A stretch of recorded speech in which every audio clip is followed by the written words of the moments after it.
Hello అండి అందరికీ. ఈరోజు మనం పోస్ట్ ఇండిపెండెన్స్ ఎడ్యుకేషన్ కమిషన్స్ గురించి వాటి యొక్క పాలసీల గురించి తెలుసుకుందాం. ఫస్ట్ వన్ వచ్చేసరికి మనకి రాధాకృష్ణన్ కమిషన్. ఇది వచ్చేసరికి 1948 దగ్గర నుంచి 49 వరకు. సో దీన్నే మనం ఏమని పిలుస్తామంటే యూనివర్సిటీ ఎడ్యుకేషన్ అనే కమిషన్ అని కూడా పిలుస్తాము. సో దీంట్లో సజెస్ట్ ఏం చేశారంటే సెకండరీ అండ్ హైయర్ ఎడ్యుకేషన్ని కనెక్ట్ చేయడానికి త్రూ యూజీసీ ద్వారా అనేది సజెస్ట్ చేశారు. అండ్ దీని యొక్క మెయిన్ ఫోకస్ ఏంటంటే మోరల్గా అండ్ వాల్యూ బేస్డ్ ఎడ్యుకేషన్ అని ఇవ్వడం. అండ్ నెక్స్ట్ దీన్ని encourage establishing rural university in reach colleges. So ఇక్కడ ఏంటంటే మనకి ఎంకరేజ్ చేశారు రూరల్ యూనివర్సిటీస్లో కూడా, అంటే ప్రతి ఒక్క విలేజెస్ కూడా మన ఈ కాలేజెస్ ఈ యూనివర్సిటీస్ కూడా ఎస్టాబ్లిష్ చేయాలని చెప్పేసి. అండ్ నెక్స్ట్ వన్ వచ్చేసరికి మనకి ముద్లియార్ కమిషన్. దీని యొక్క ఇయర్ వచ్చేసరికి 1952 to 1953. దీన్నే మనం సెకండరీ ఎడ్యుకేషన్ కమిషన్ అని కూడా అంటాము. దీన్ని ఏం చేశారంటే 3 years అనేది రికమెండ్ చేశారు ఆఫ్ సెకండరీకి. అంటే మనకి సెకండరీ ఇప్పుడు 2 years, అప్పట్లో అయితే 3 years అనేది రికమెండ్ చేశారు. అండ్ హైయర్ ఎడ్యుకేషన్ ఏమో 4 years అనేది చేశారు. అండ్ దీని యొక్క ప్రపోజల్ ఏం చేశారంటే multipurpose schools and vocational training institution. So దీంట్లో మనకి ఏం ప్రపోజ్ చేశారంటే ఈ స్కూల్స్ మల్టీపర్పస్గా ఉండాలి, అలాగే ట్రైనింగ్ ఇన్స్టిట్యూషన్ వొకేషనల్గా కూడా ఉండాలని చెప్పారు. అండ్ దీని యొక్క ఎయిమ్ వచ్చేసరికి మనకి జాబ్ ఓరియంటెడ్గా ఉండాలని చెప్పేసి అన్నారు. అండ్ నెక్స్ట్ వన్ వచ్చేసరికి మనకి కొతారి కమిషన్ 1964 to 66. దీన్నే మనం ఏమంటారంటే ఎడ్యుకేషన్ అండ్ నేషనల్ డెవలప్మెంట్ అని చెప్పేసి పిలుస్తారు. దీన్ని ఇంట్రడ్యూస్ చేసింది ఎలా చేశారంటే 10+2+3 ఎడ్యుకేషన్ ప్యాటర్న్లో మనకి ఇంట్రడ్యూస్ అనేది చేశారు. అంటే 10th ఇంటర్ డిగ్రీ లాగా ప్యాటర్న్ లాగా. Suggested spending 6% of national income on education. National ఇన్కంలో 6% అనేది ఎడ్యుకేషన్లో ఈ కొత్త కమిషన్లో పెట్టారనమాట. అండ్ నెక్స్ట్ దీని యొక్క ఫోకస్ ఎక్కడ చేశారంటే teacher quality and adopting 3 language formula అనే దాని దగ్గర ఫోకస్ అనేది ఎక్కువ చేశారు. అండ్ నెక్స్ట్ వన్ వచ్చేసరికి మనకి నేషనల్ పాలసీ ఆన్ ఎడ్యుకేషన్ 1968. దీన్నే మనం ఫస్ట్ నేషనల్ ఎడ్యుకేషనల్ పాలసీ కింద, ఇదే first national education policy Indira Gandhi కింద.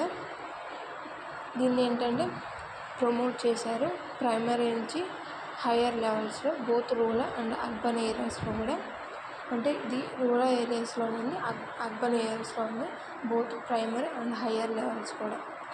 అంటే ఇదేంటంటే made education compulsory for children aged 6 to 14 years. ఇక్కడ ఏంటంటే కంపల్సరీగా ఎడ్యుకేషన్ అనేది ఉండాలి అనే ఉద్దేశంతో ఏజ్ వాళ్ళకంటే 6 to 14 years ఏజ్ వాళ్ళకి. అండ్ ఇదేంటంటే మనకి రీజనల్ లాంగ్వేజెస్లో కూడా అలౌ చేశారు, అలాగే ఇంగ్లీష్ మీడియం కూడా.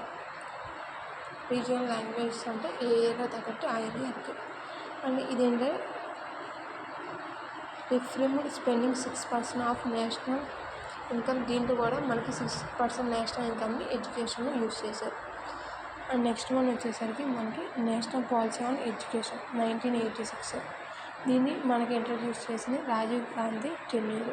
దీంట్లో మనకి ఏమి ఎస్టాబ్లిష్ చేద్దాం అనుకుంటున్నామంటే IGNOU డిస్టెన్స్ లెర్నింగ్ కోసం. అండ్ దీని యొక్క మెయిన్ ఫోకస్ ఏంటంటే adult education and helping weaker sections through scholarships. So weaker సెక్షన్స్లో ఎవరైతే వీకర్గా ఉన్నారో వాళ్ళకి స్కాలర్షిప్స్ ఇవ్వడం అనేది దీని యొక్క మెయిన్ ఫోకస్.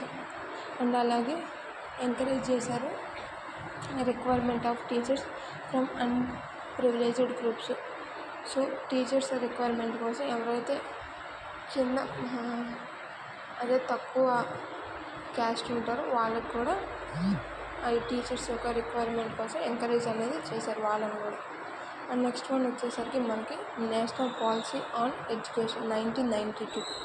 ఇదేంటంటే మనకి 1986లో రివైజ్ చేశారు నేషనల్ యూనివర్సిటీ స్ట్రెంథనింగ్ కోసం. అండ్ దీంట్లో ఏంటంటే మనకి moral education and cultural development ఎక్కువ అనేది ఎంకరేజ్ చేశారు. అండ్ దీంట్లో ఏంటంటే మనకి వాల్యూ బేస్డ్ ఎడ్యుకేషన్ అనేది ఎక్కువ అయితే ఫోకస్ చేశారు స్టూడెంట్స్ కోసం. అండ్ నెక్స్ట్ వన్ వచ్చేసరికి మనకి శామ్ పిట్రోడా కమిటీ. ఇది మనకి 2005లో వచ్చింది. అండ్ అలాగే ఇది నేషనల్ నాలెడ్జ్ కమిషన్ కూడా అంటారు. దీని యొక్క ఎయిమ్ వచ్చేసరికి నాలెడ్జ్ బేస్ చేయడం సొసైటీని. అండ్ దీన్ని ఏంటంటే modernising curriculum to meet multi demands కింద చేయడం. అండ్ క్వాలిటీ స్టాండర్డ్స్ అనేవి ఎక్కువ ఇవ్వాలని అనుకుంటున్నారు హైయర్ ఎడ్యుకేషన్. అండ్ నెక్స్ట్ ఏంటంటే promoted better use of technology and innovation. So దీంట్లో మనకి టెక్నాలజీ అండ్ ఇన్నోవేషన్ని ప్రమోట్ చేయాలని ఎక్కువ అనుకుంటున్నారు. అండ్ నెక్స్ట్ వన్ వచ్చేసరికి మనకి యష్ పాల్ కమిటీ 2009.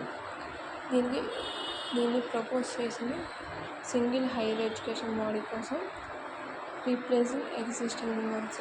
CHERని రీప్లేస్ చేసి సింగిల్ హైయర్ ఎడ్యుకేషన్ని ప్రపోజ్ చేద్దామని అనుకున్నారు. అండ్ నెక్స్ట్ ఏంటంటే దీంట్లో కానీ మనకి strong undergraduate programmes multidisciplinary ఎడ్యుకేషన్ని ఎంకరేజ్ చేయాలని చూశారు. అండ్ ఇక్కడ ఏంటంటే మనకి suggested removing deemed university status to improve quality. ఇక్కడ ఏంటంటే మనకి డీమ్డ్ యూనివర్సిటీ అనేదాన్ని రిమూవ్ చేయమని సజెస్ట్ అనేది చేశారు. బికాజ్ ఎందుకంటే క్వాలిటీ అనేది అక్కడ లేనందువల్ల. అండ్ నెక్స్ట్ వన్ ఏంటంటే దీంట్లో మనకి ఇన్విజిబుల్ వాల్స్ అనే కాన్సెప్ట్ని ఇంట్రడ్యూస్ అనేది చేశారనమాట. అండ్ నెక్స్ట్ వచ్చేసరికి మనకి నేషనల్ ఎడ్యుకేషన్ పాలసీ 2020. దీన్ని రిపోర్ట్ చేసింది డాక్టర్ కె కస్తూరి రంగన్. దీంట్లో మనకి ఏంటంటే 5+3+3+4 అనే స్ట్రక్చర్ని ఇంట్రడ్యూస్ అనేది చేశారు 3 నుంచి 18 ఇయర్స్ వరకు. అండ్ అలాగే దీన్ని నెక్స్ట్ రీనేమ్ చేశారు MHRD కింద మినిస్ట్రీ ఆఫ్ ఎడ్యుకేషన్ వాళ్ళు. అండ్ దీంట్లో ఏంటంటే school regulatory authority for standards అనేవి క్రియేట్ చేశారు. అండ్ దీని యొక్క మెయిన్ ఫోకస్ ఏంటంటే research based university and holistic education అంటే రీసెర్చ్ యూనివర్సిటీ కింద యూజ్ చేయడం అన్నమాట. అండ్ నెక్స్ట్ వన్ వచ్చేసరికి ఎడ్యుకేషన్ ఇన్ కాన్కరెంట్ లిస్ట్. ఇది మనకి 1976 నుంచి through 42nd constitutional amendment and 25 added education to the concurrent list. ఇదేంటంటే మనకి 42 అండ్ కాన్స్టిట్యూషన్ అమెండ్మెంట్. దీంట్లో మనకి 25 యాడెడ్ ఎడ్యుకేషన్స్ ఉన్నాయి. అండ్ మనం ఇప్పటిదాకా చదువుకున్న పోస్ట్ ఇండిపెండెన్స్ కమిటీకి సంబంధించి ఇది ఒక సమ్మరీ టేబుల్. రాధాకృష్ణకి వచ్చేసరికి మనకి మెయిన్ ఫోకస్ ఏంటంటే university education, UGC setup, value education.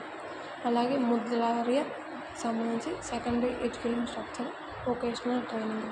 And అలాగే కొత్తారికి అయితే 10+2+3 సిస్టమ్కి, టీచర్ క్వాలిటీకి 6% బడ్జెట్కి. అండ్ నెక్స్ట్ వన్ వచ్చేసరికి మనకి NPE. దీనికి ఏమో కంపల్సరీ ఎడ్యుకేషన్ లాంగ్వేజ్ పాలసీ కోసం. అండ్ నెక్స్ట్ ఇలా అయితే మనకైతే టేబుల్లో అయితే మెన్షన్ చేశారు.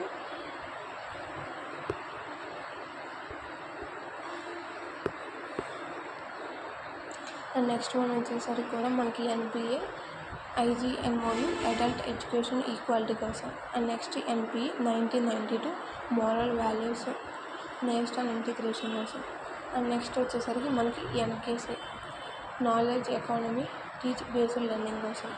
అండ్ నెక్స్ట్ వన్ వచ్చేసరికి యష్ పాల్, ఇది higher education reform CHER creation కోసం. అండ్ NEP 2020 వచ్చేసరికి 5+3+3+4 సిస్టమ్కి, హాలిస్టిక్ లెర్నింగ్కి. అండ్ నెక్స్ట్ లాస్ట్ వన్ వచ్చేసరికి 42 amendment education in a concurrent list. So ఇది అండి ఈరోజు మనకి పోస్ట్ ఇండిపెండెన్స్ గురించి అయితే. So okay, thank you for watching this video. Please subscribe my channel.